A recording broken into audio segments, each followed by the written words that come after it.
welcome back to the Dealing with Divorce podcast. We're here today with Tara Ann Canada from the Gwinnett County Juvenile Court Guardian Ad Litem Department. Hello, good to meet you. Good to meet you as well. Thank you for having me. Yes, absolutely. And so how did you become a Guardian Ad Litem? And what is a Guardian Ad Litem? So I've been with the Guardian Ad Litem division in Gwinnett County now it'll be 11 years next month. Wow. I've been doing this type of work since law school, graduated from law school in 2011. So doing this kind of work for a long time, love what I do. And just to clarify, we separated from the juvenile court probably about 3 years ago. Okay. There's a new department in Gwinnett County. It's the Department of Child Advocacy and Juvenile Services. And so we are under that umbrella with CASA and probation, but we still work very closely with the juvenile court in Gwinnett County. So do y'all do things other than with the juvenile court?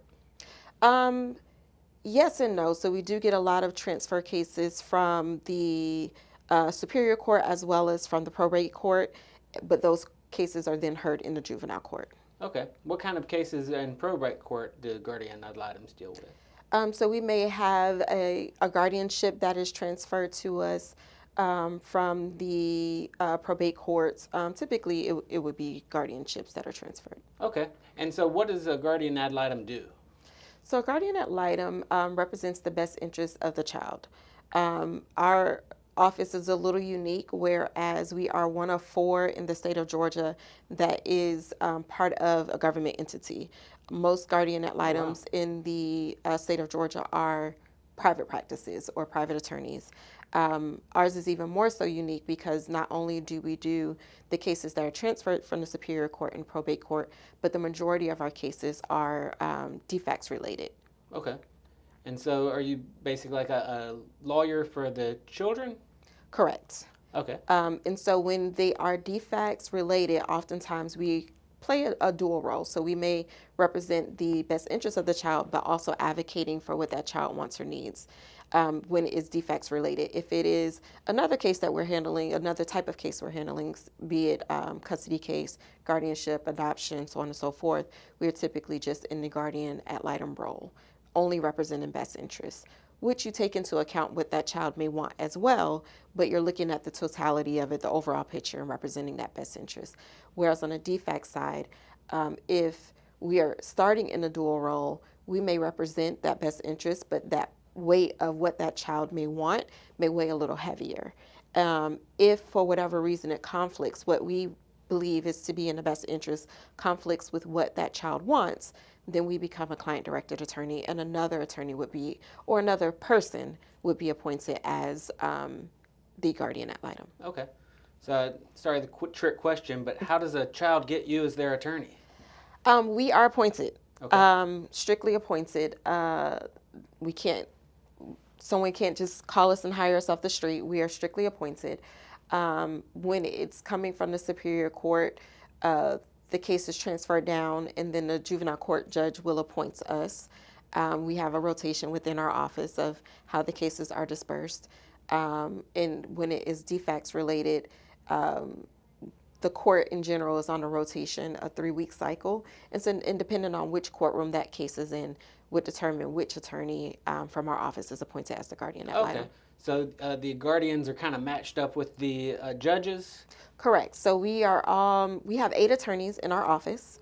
6 of them are assigned to a specific courtroom or division or judge, and there are 2 that float. And the 2 that float between the 3 divisions, the 3 primary divisions, primarily do custody cases in what are referred to as private dependencies. And even if you dig a little deeper into the private dependencies, cases that involve SIJS, which is Special Immigration Juvenile Status cases, where those cases need a finding of dependency, and then it will go on to immigration court for them to get a special visa status under SIJS. Okay. And so what's the, I guess, the kind of reasons that something might be transferred from the Superior Court to the Juvenile Court? We often receive the custody cases that may be what may be considered a little bit more complicated with the custody portion. So there may have been defects history before, there may be allegations of physical abuse to the other parent and or the children. There may be allegations of substance abuse or some mental health concerns that may arise. Just anything that may need to have a little bit more attention, or for a guardian ad litem to dig a little deeper. Not saying that a superior court guardian ad litem or a guardian ad litem appointed through the superior court wouldn't be able to do that, but because this is what we specialize in, this is what we do, oftentimes the judges may transfer those cases to us. All right. And so once you're appointed to represent the child, like how do you get paid? So all of the attorneys and our case coordinators, all of our staff in the Guardian Ad Litem division are salary paid, and we don't have any contract positions. The parents don't pay out of pocket for our services once it's transferred down. However, if there is a parent that lives out of state or in certain parts of Georgia, they may need to pay for us to do a home visit. But other than that, the services are paid through our salaries, and we, again, are paid through the county and essentially through the taxpayer dollar. So the parents don't have to pay you anything? No, not directly.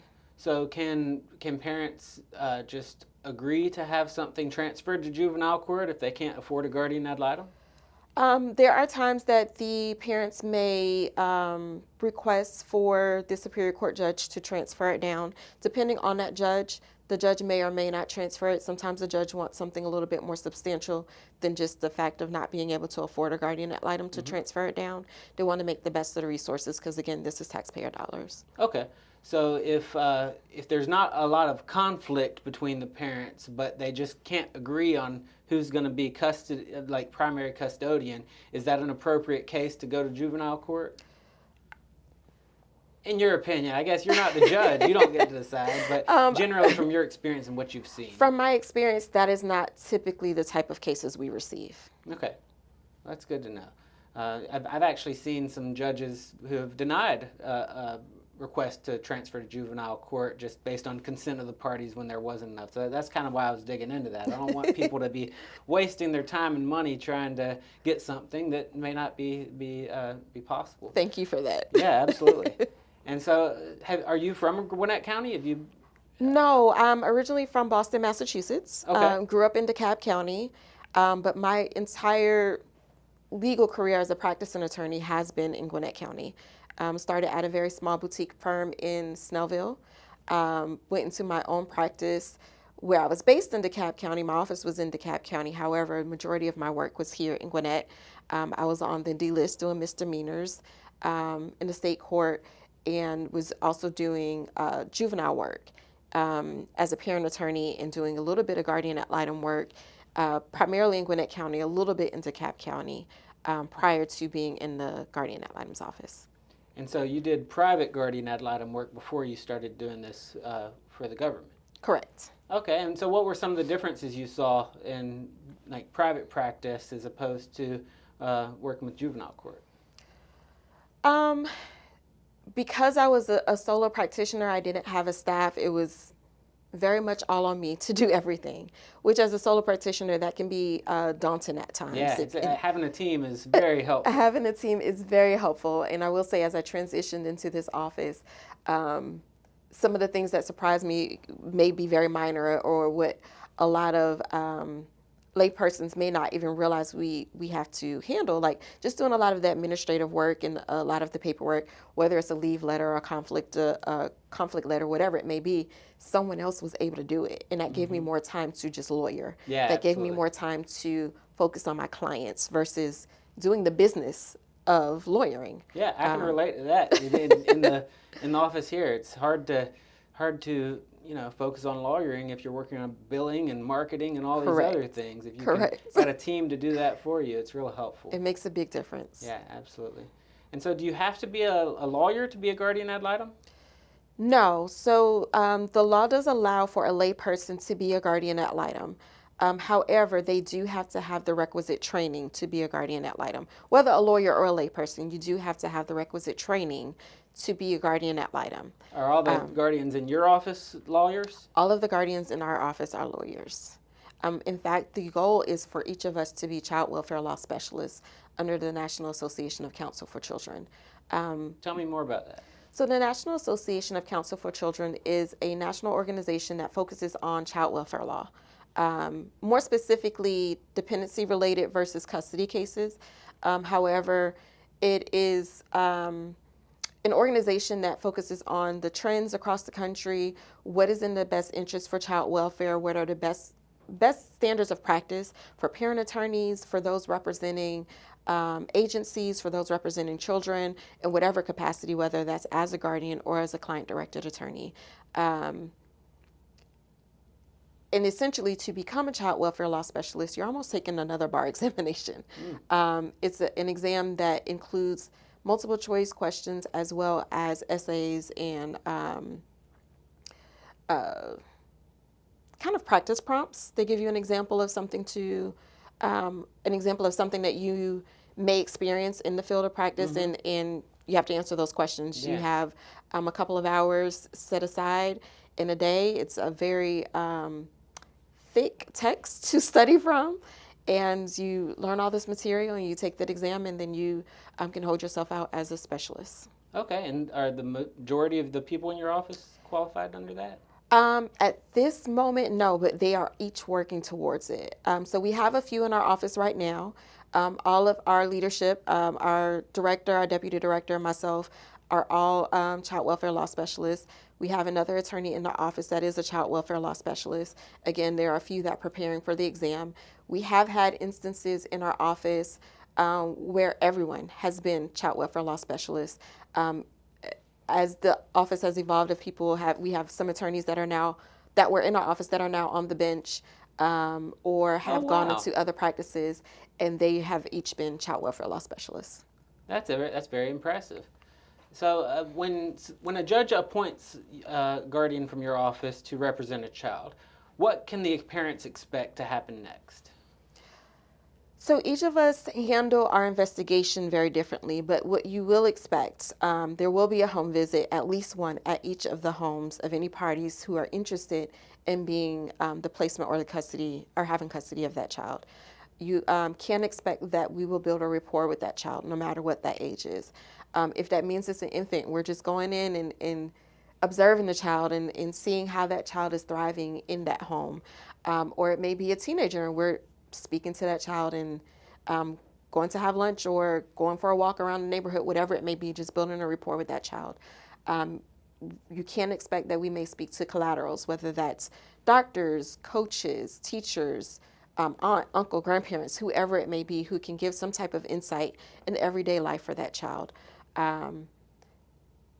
We are going to do as much of a thorough investigation as we can. We're going to look at records, whether that's school records, medical records. Every case is different, so you may not need medical records. It may not be a big medical issue for this child, but you may have a child that may have some health conditions, and we need to know which parent is able to better facilitate whatever those medical needs are. And so you can expect from our office that it will be a thorough investigation. And how can parents kind of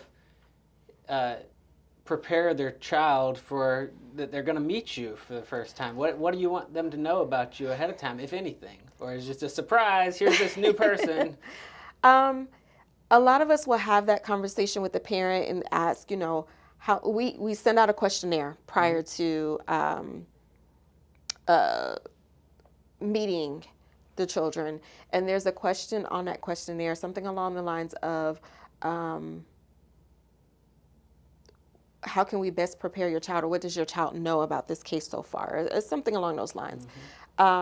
Some parents are very open with their children before we are even in the picture, and some keep their children very isolated. We like to know what that relationship is. The one parent may not speak to the child at all about what's going on, or there may be another parent that's spilling all the beans. And so just understanding where that child is, understanding the maturity level of that child, understanding what would be age appropriate for that child can make a difference in how you introduce yourself as the guardian ad litem and how you start to build that rapport. There have been instances where I've gone in, I'm like, hey, I'm a friend of mommy and daddy, and I'm just helping them figure things out. But there may be some instances where I've gone in and I'm like, a child may come straight to me like, hey, listen, I want to live with my mom, I want to live with my dad, I don't care what else you have to say. And that dictates how you go in that conversation, because now I want to know why you said this to me. Yeah. And where's that coming from? What has happened for you to feel comfortable to say that? And who do you think I am, and what do you think my role is? And how do you, as an investigator, without, I guess, being accusatory or anything, how do you inquire into whether, a child's been coached to say some of the things that they say to you? That comes a lot with the training. It comes a lot with experience. Open-ended questions are key. Open-ended questions are key. You don't want, it's very much like lawyering. You don't want to have a witness on the stand, especially a, a witness that you are cross-examining. You don't want to lead them too much. Well, when you cross-examine, you do lead. Yeah. With your own witness, you don't Sure. want to lead them too much. You want to ask the open-ended questions. Let them tell you their story the way that they want to tell it. And so when it may be a situation where a child may say, I want to live with mom. I'm like, okay, tell me more about that. What makes you comfortable with mom? What makes you comfortable with dad? What makes you uncomfortable with mom? What makes you uncomfortable with dad? I try to balance the questions where even if it is open-ended, we're not just still leaning one way or another with directing that conversation or appearing to be biased to that child in any way. Did you have experience with children before becoming a guardian ad litem? My interests have always been with children. I've done everything with children, from working at summer camps. One of my high school jobs was working at Build-A-Bear. I've always worked with children, and so this was a natural segue for me. And how did you decide you wanted to be a lawyer? Interestingly, I wanted to do entertainment law instead of family law or child welfare law. I was in the bands when I was in high school. I often say that I held a clarinet because I was not very good at playing the clarinet. But I had an opportunity to go to a program called Grammys in the Schools. And there was a person there that was speaking, and she was an artist and repertoire manager. And I was like, I want to be like her. What did she do to get here? And study what artists and repertoire managers were, what they do. I discovered that many of them were lawyers. And so I said, okay, what does it take to be a lawyer? How do I get on this path?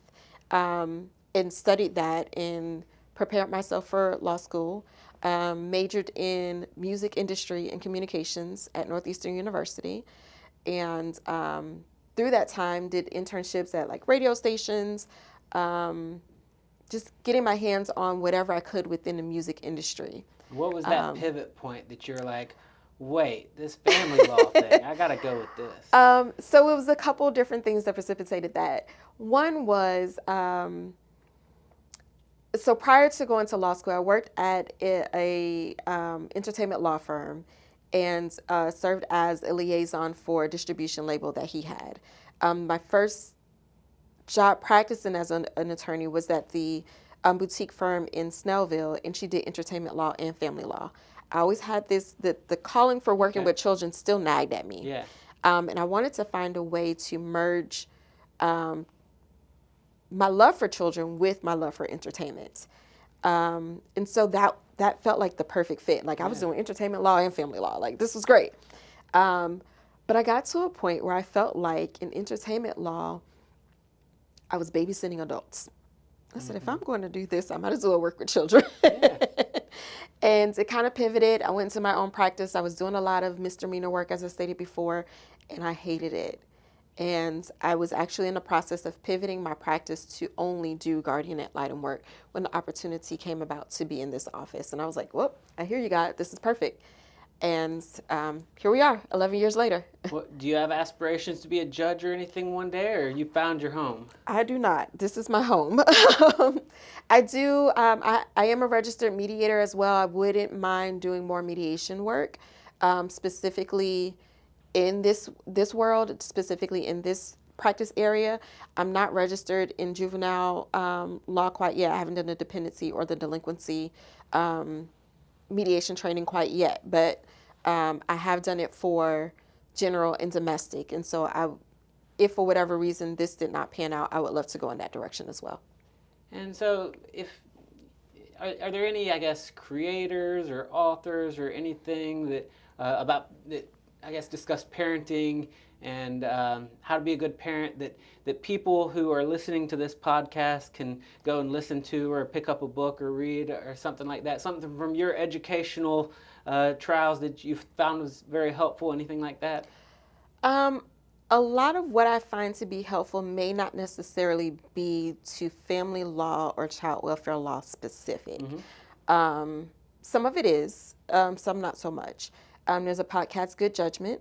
A lot of that. Good Judgment. Good Judgment. Who's the podcast person? Oh, I can't think of the host name. It's two different hosts. I can't think of their names. Okay. However, they do varying things. Sometimes it is very family law specific, and sometimes it may not be necessarily, the episode may not be very family law specific.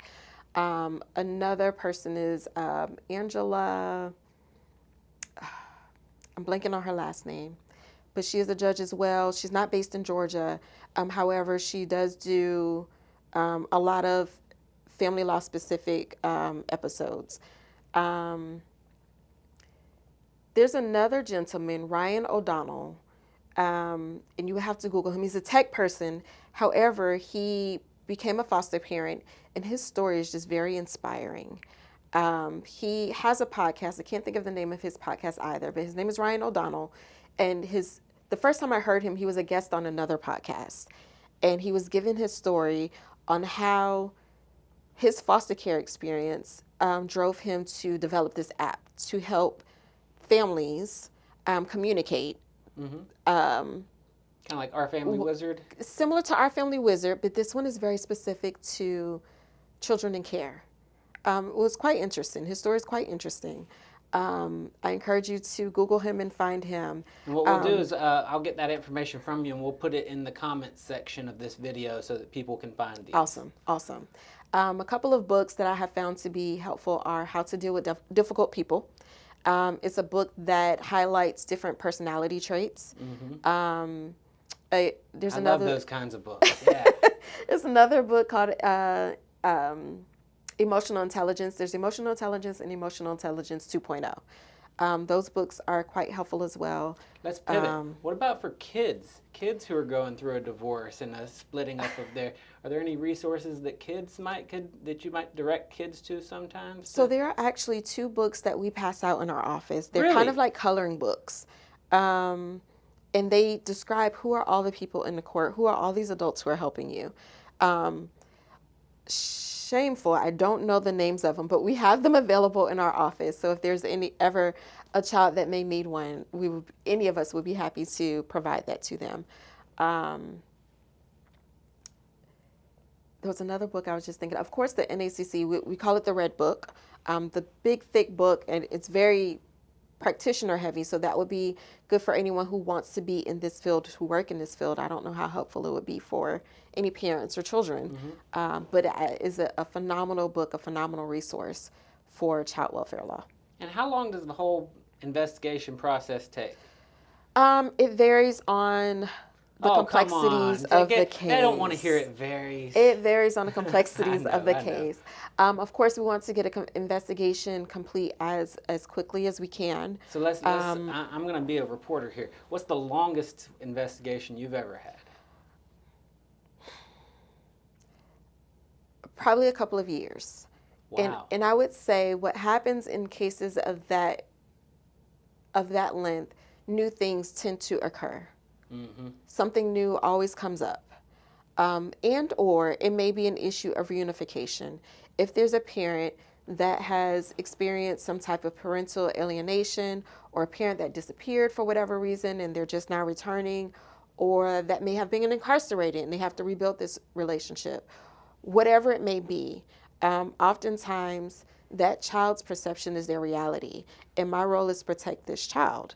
And so although the accusations may or may not be true, we still have to think about this child's perception is his or her reality. Mm-hmm. And so you want to make this child comfortable enough, make sure this child feels safe and secure in rebuilding that relationship. And sometimes it takes a lot longer than we want it to take. Some of us often will recommend a reunification therapy as well as individual therapy. And so that child has a different therapist that they can go to as an outlet to kind of help with that process with your reunification therapy. And ideally, those therapists are communicating with each other to make sure that that child is getting what he or she needs and that they're progressing in a healthy manner, that that relationship is building in a healthy manner. Those are the cases I tend to see take a little bit longer. Well, if it's an investigation's taking years to finish, is there a way for a parent to get some kind of relief or have something before the court before the investigation's done? The parents and or the guardian may file a motion for a temporary hearing. You can get a temporary order where things kind of build as you're going. You're adding on, or it's unfortunately sometimes taking away something that may be hindering the progress. There's always the opportunities for mediations. I'm, again, a big proponent of mediations. I like to tell families that it's not fair for me, someone who is essentially a stranger and or a person in a black robe, to tell you how to live your life for the next however many years. So if you're able to go into mediation and come up with a plan that works for you versus, although our experiences, our expertise is valuable, we see what may work in a majority of cases or in certain circumstances. Every family is different. What works for family A may not necessarily work for family B. And so if you're able as a family to come up with something that works for you, then I would encourage that as well. And sometimes that may speed things up a little bit.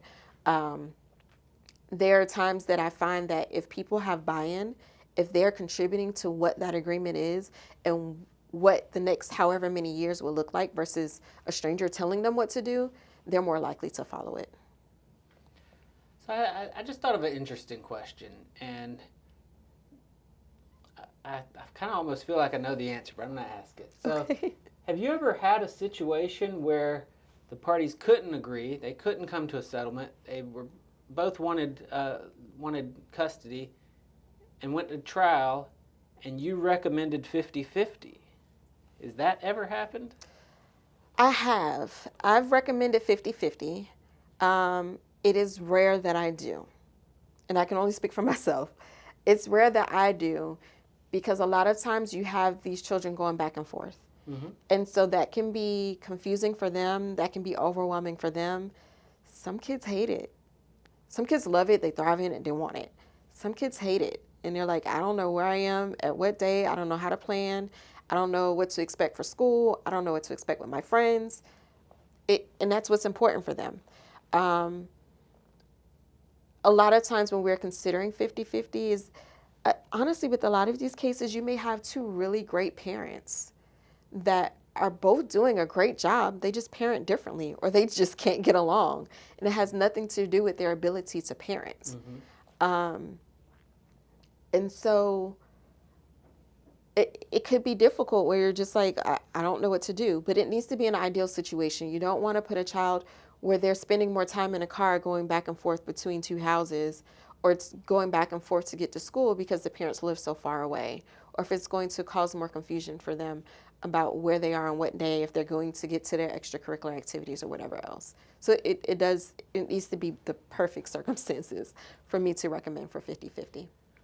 Do any of your, children clients, do they ever keep up with you or keep in touch with you after the cases? Oh, close? absolutely. Absolutely. I often tell kids that they're mine forever. Once they have been appointed as my client, then they're mine forever. There's nothing they can do about it.